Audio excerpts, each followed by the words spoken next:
చంద్రబాబు నాయుడు ఏపీకి వెళదాము. ఏపీలో ఇప్పుడు చంద్రబాబు నాయుడు వరుసగా క్లాసెస్ తీసుకుంటున్నారు. మనకు తెలుసు ఏపీ విషయంలో చంద్రబాబు నాయుడు ఎంత అహర్నిశలు పాటుపడ్డారో, ఏపీకి రాజధానిని తీసుకురావడానికి అహర్నిశలు శ్రమపడ్డారు. కానీ అతనికి మంత్రివర్గం ఎవరు కూడా సహాయం చెయ్యట్లేదు అన్న భావన కలుగుతోంది. స్వయంగా ముఖ్యమంత్రి అందరికీ కూడా క్లాస్ తీసుకుంటున్నారు. మొన్న మంత్రులతో మాట్లాడారు, మొన్న హెచ్ఓడీలతో మాట్లాడారు, సెక్రటరీలతో మాట్లాడారు. ఎందుకని ప్రస్తుతం అలాంటి ఫేజ్ ఎదుర్కొంటున్నారు అనుకోవచ్చు చంద్రబాబు నాయుడు? ఎక్కడ కనిపిస్తోంది లోపం? సహాయము మంత్రులు సహాయం చేయడం లేదని ఎవరు అనుకోవడం లేదు. మరి మీకు ఎలా మీడియాకి ఆ పర్సెప్షన్ వచ్చిందో నాకు తెలియదు. సహాయం చేయడం లేదు మంత్రులు చంద్రబాబుకు అన్నది చంద్రబాబు అనలేదు, నాలాంటి విశ్లేషకులు అనలేదు. సహాయం చేయకుంటే చంద్రబాబు సాయం చేయకపోతే ఎవరికి సాయం చేస్తారు మంత్రులు? జగన్కు సాయం చేస్తారా? సో చంద్రబాబుకే సాయం చేస్తారు. వాళ్ళ పార్టీ నాయకుడు, మంత్రి పదవి ఇచ్చింది ఆయన, గెలిపించింది ఆయన, ఆయన పేరు చెప్పుకొని గెలిచారు. ప్రజలు చంద్రబాబు నాయుడు కోసం ఓట్లేశారు. అందువల్ల మంత్రులు సహాయం చేయకపోవడం అనే ప్రశ్నే ఉత్పన్నం కాదు. సమస్య ఏంటి అంటే చంద్రబాబు నాయుడు కూడా అన్నది సహాయం చేయడం లేదని ఎక్కడా అనలేదు. మీరు కావాలంటే అప్పటి పేపర్లు కూడా చూడండి. ఏమన్నాడే మీరు సరిగా పనిచేయడం లేదు అన్నాడు. రెండింటి మీద చాలా డిఫరెన్స్ ఉంది. ముఖ్యమంత్రికి సహకరించకపోవడం అనేది క్రమశిక్షణ రాహిత్యం కిందకి వస్తుంది, పార్టీలో అవిధేయత కిందకి వస్తుంది. ముఖ్యమంత్రికి సహకరించడం లేదు అని ముఖ్యమంత్రి అనలేదు, ఎవరూ కూడా రాజకీయ పరిశీలకులుగా కూడా అనడం లేదు. అందువల్ల సహాయం అనేది ఇష్యూ కాదు. ఇష్యూ ఏంటంటే మంత్రుల పనితీరు సంతృప్తికరంగా లేదు. రెండింటి మధ్య చాలా తేడా ఉంది. బాగా ఎఫిషియెంట్గా పనిచేసిన వాడు కూడా సహకరించకపోవచ్చు, సరిగా పనిచేయలేదంటే సరిగా సహకరించలేదని కాదు, అసలు బ్రహ్మాండంగా సహకరించిన వాడు కూడా సరిగా పనిచేయకపోవచ్చు. ద ఇష్యూ సహకారం కాదు, ఇష్యూ ఏంటంటే ఎఫిషియన్సీ. సమర్థవంతంగా మంత్రులు పనిచేయడం లేదు అన్నాడు ఆరోపణ. ఇచ్చింది కూడా తనకు సహకరించడం పైన ర్యాంకులు ఇవ్వలే, వారి పనితీరు ఆధారంగా ర్యాంకులు ఇచ్చారు, ఫైల్స్ క్లియరెన్స్ అనేది. సో అందువల్ల చంద్రబాబు నాయుడు కంప్లైంట్ ఏంటంటే మినిస్టర్స్ సరిగా ఆయన ఎక్స్పెక్టేషన్ తగ్గట్టు, సరిగా అంటే కూడా దానికి గీట్రా ఏముంటుంది, తన ఎక్స్పెక్టేషన్కు తగ్గట్టుగా మంత్రులు పర్ఫామ్ చేయడం లేదు చాలామంది మంత్రులు అన్నది ఆరోపణ. దానికి తోడు మంత్రులే కాదు ఎమ్మెల్యేలకు కూడా సరిగా జనంలోకి వెళ్ళడం లేదు, జనం వ్యతిరేకించే కార్యకలాపాల్లో ఉంటున్నారు. ఇప్పుడు మీకు అంతకుముందు నారాయణ పైన ఆంధ్రజ్యోతిలో కథనం వచ్చింది, అక్రమార్లకు అండగా నారాయణ పేషేని. నిన్న రాంప్రసాద్ రెడ్డి పైన ఆంధ్రజ్యోతిలో కథనం, ఏది కావాలన్నా డబ్బులు ఇవ్వాలి అని. ఇలా మంత్రులు ఎమ్మెల్యేలు పార్టీ ఆశించిన దానికి భిన్నంగా సొంత సామ్రాజ్యాలు ఏలుకొని పాలిస్తున్నారు. ఇది ప్రజల్లో పార్టీ పట్ల వ్యతిరేకతను పెంచుతుంది అన్నది చంద్రబాబు నాయుడు రెండవ ఆరోపణ. సో అందువల్ల మంత్రులు సహాయము సహకారం ఇష్యూనే కాదు, సామర్థ్యము అలాగే వారు అవినీతికి దూరంగా ఉండరా లేదా అనేది. అయితే ఇక్కడ సమస్య ఏంటి అంటే ఇది జగన్ అనాల్సింది చంద్రబాబు అంటున్నాడు, అది ఇంట్రెస్టింగ్ థింగ్స్. సాక్షిలో రావాల్సింది ఆంధ్రజ్యోతిలో వస్తుంది, అది ఇంట్రెస్టింగ్ థింగ్. అక్కడ ఒక క్వశ్చన్ ఏమొస్తుంది, ఎందుకు మరి చంద్రబాబు వీళ్ళని కంట్రోల్ చేయలేకపోతున్నాడు అని. సో కంట్రోల్ చేయలేకపోతున్నాడు ఒకవైపు, మరోవైపు ఏమో వాళ్ళను పనిచేయడం లేదు, మంత్రులు పనిచేయడం లేదు, అధికారులు పనిచేయడం లేదు, ఎమ్మెల్యేలు పనిచేయడం లేదు, నేనేమో 24 గంటలు పనిచేస్తున్నాను. ఇది ఎప్పటికీ చెబితే బహుశా చంద్రబాబు నాయుడు వ్యూహం ఏంటంటే ఎమ్మెల్యేల పట్ల ఏమైనా యాంటీ ఇన్కంబెన్సీ ఉన్నా తనను సీఎం చేయడం కోసమైనా వీళ్ళకి ఓట్లేస్తారని. సరిగ్గా జగన్ ఇదే తప్పు చేశాడు. జగన్ కూడా ఊహించింది ఏంటంటే తనపైన వ్యతిరేకత ఏం లేదు, ఎమ్మెల్యేల పైన వ్యతిరేకత ఉందని చెప్పి వాళ్ళను ఓ కాన్స్టిట్యూన్సీ నుంచి ఓ కాన్స్టిట్యూన్సీకి మార్చాడు. ఏం జరిగింది, 11 సీట్ల పరిమితమయ్యాడు. అందువల్ల మీకు యాంటీ ఇన్కంబెన్సీ అనేది కాన్స్టిట్యూన్సీ లెవెల్ ఉంటుంది, స్టేట్ లెవెల్ ఉంటుంది. ఈ రెండు విడివిడిగా ఉండవు. ఈ రెండు స్వతంత్రంగా ఉన్నా ఎక్కడో చోట ఓవర్లాపింగ్ కూడా అవుతుంది, అవి ఇంటర్ప్లే అవుతుంది. అందువల్ల మీకు చంద్రబాబు నాయుడు ఆశించినట్లుగా తన మీద యాంటీ ఇన్కంబెన్సీ లేకుండా మొత్తం మంత్రుల్ని ఎమ్మెల్యేలు దోషులుగా నిలబెడదామనే వ్యూహం ఫలిస్తుందని అనుకోను. ఎందుకు కంట్రోల్ చేయలేకపోతే? ఇంతకుముందు చంద్రబాబు నాయుడు అంటే ఆకస్మిక తనిఖీలు ఉండేవి, సడన్ సర్ప్రైజ్ విజిట్స్ చేసేవాళ్ళు, అందరినీ కంట్రోల్. ఎందుకు అంటారు కంట్రోల్? మీరు అన్నారు కదా, ఎందువల్ల అనుకోవచ్చు? సర్ప్రైజ్ విజిట్స్ను అధికారులను కంట్రోల్ చేసేందుకు ఉపయోగపడుతుంది. మంత్రులు ఎమ్మెల్యేల దగ్గర సర్ప్రైజ్ విజిట్స్ ఏముంటాయి చెప్పండి? మంత్రుల ఆఫీసులకి అయితే సర్ప్రైజ్గా సీఎం పోడు కదా. సో సర్ప్రైజింగ్ విజిట్ అనేది ప్రభుత్వ కార్యాలయాల్లో ఉంటుంది ఎక్కడైనా. మీకు మంత్రులు ఎమ్మెల్యేలు సర్ప్రైజ్ విజిట్లతో దారికి రారు. వారిపైన ఏదైనా చర్య తీసుకుంటే దారికి వస్తారు. కానీ చంద్రబాబు నాయుడు 164 సీట్లున్నా కూడా చర్య తీసుకోవటానికి వెనుకాడుతున్నాడు. అది ఫండమెంటల్ క్వశ్చన్. సర్ప్రైజ్ తనిఖీలు వీటి వల్ల తేలేది కాదు. సర్ప్రైజ్ తనిఖీలు ఎక్కడ ఉపయోగపడుతుందంటే ఏదైనా గోడౌన్లలో మీకు నిత్యావసర వస్తువులు దాచిపెట్టుకుంటే, అక్రమ వ్యాపారాలు జరుగుతుంటే, లేదు ఒక గవర్నమెంట్ డిపార్ట్మెంట్లో ఎంప్లాయీస్ సరిగా టైంకు రాకపోతే అప్పుడు ముఖ్యమంత్రి సర్ప్రైజ్ విజిట్స్ ఇంపాక్ట్ క్రియేట్ చేస్తాయి. మంత్రులు ఎమ్మెల్యేల పనితీరు విషయంలో విజిట్స్తో సంబంధం లేదు. ఎక్కడికైనా విజిట్ చేస్తాడు. ఇష్యూ ఏంటి అంటే వారు తమ వైఖరి మార్చుకుంటలేరు, ప్రజల్లో ఆ స్థాయిలో తిరగడం లేదు, ప్రైవేట్ ఇంట్రెస్ట్లు పెరిగిపోయాయి. మీకు టీడీపీ కుటుంబరాజు భాషలో చెప్పాలంటే ఇంటాక్సికేటెడ్ విత్ పవర్ అన్నాడు ఆయన పదం. చాలా ఇంట్రెస్టింగ్ వర్డ్ వాడు. ఇంటాక్సికేటెడ్ విత్ పవర్ అంటే అధికారం అనే మత్తులో తెలుగుదేశం ఎమ్మెల్యేలు తూలుతున్నారు అన్నాడు. సో ఇది ఏబిఎన్లో అన్నమాట, ఎక్కడో కాదు మళ్ళీ. సో అందువల్ల అధికార మత్తులో ఎమ్మెల్యేలు తూలుతున్నారు. అందుకే తాను కంట్రోల్ చేయలేకపోతున్నాడు కనుకనే తన మీడియాలో కథనాలు వస్తున్నాయి. అలాగే తమ నాయకులే టీవీ ఛానల్లో వెళ్ళి తమ ఎమ్మెల్యేలే తిడుతున్నారు. ఇప్పుడు కుటుంబరావు చంద్రబాబు నాయుడు అనుమతి లేకుండా ఎమ్మెల్యేలు అధికార మత్తులో తూగుతున్నారని అనగలరా? సో అది అందువల్ల మీడియాలో లీక్లు ఇవ్వడము.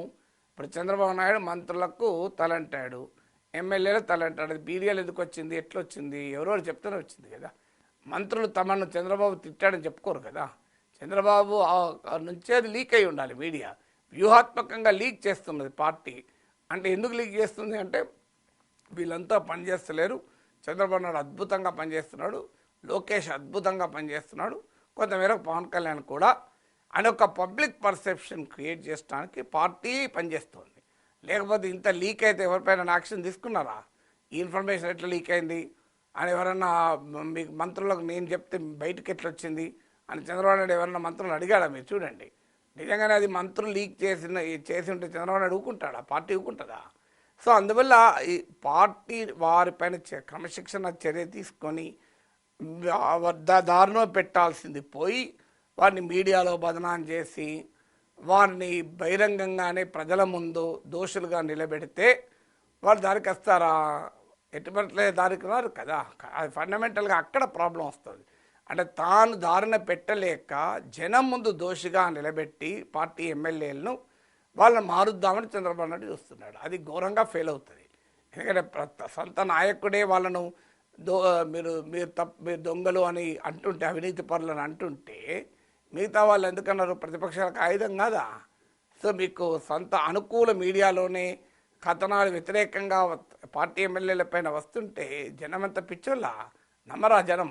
సో అందువల్ల అల్టిమేట్గా కంట్రోల్ చేయాల్సిన చంద్రబాబు ఎందుకు కంట్రోల్ చేయడానికి మీరు అనే ప్రశ్న ఉత్పన్నమవుతుంది. ఇప్పుడు ఉదాహరణ మీ తిరువూరు ఎమ్మెల్యే శ్రీనివాసరావు ఎంపీ కేశినేని నాని పైన తీవ్రమైన ఆరోపణలు చేయాలి. మామూలు ఆరోపణలు కాదు.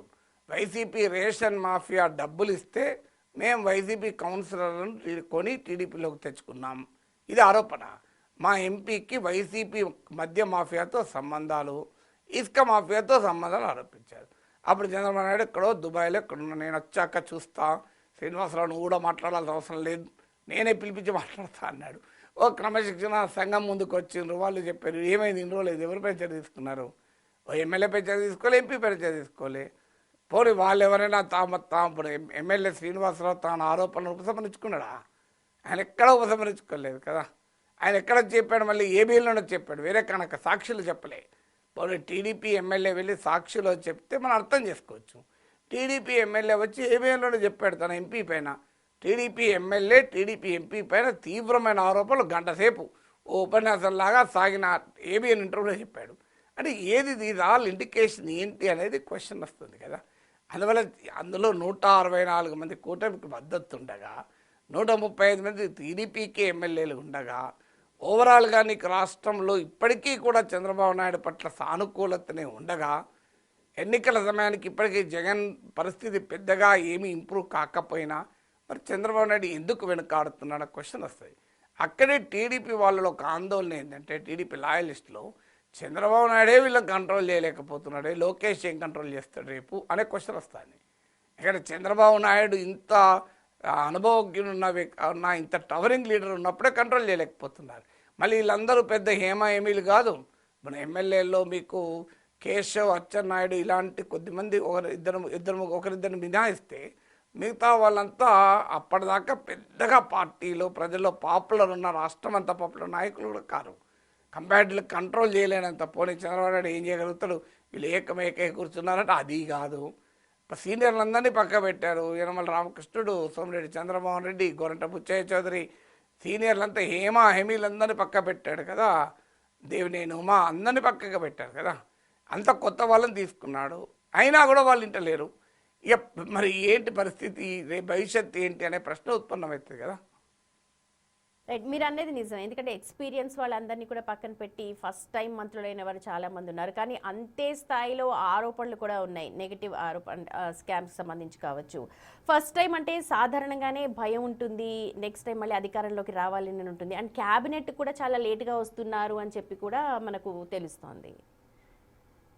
అది లేదు అని అంటారా మంత్రులందరికీ?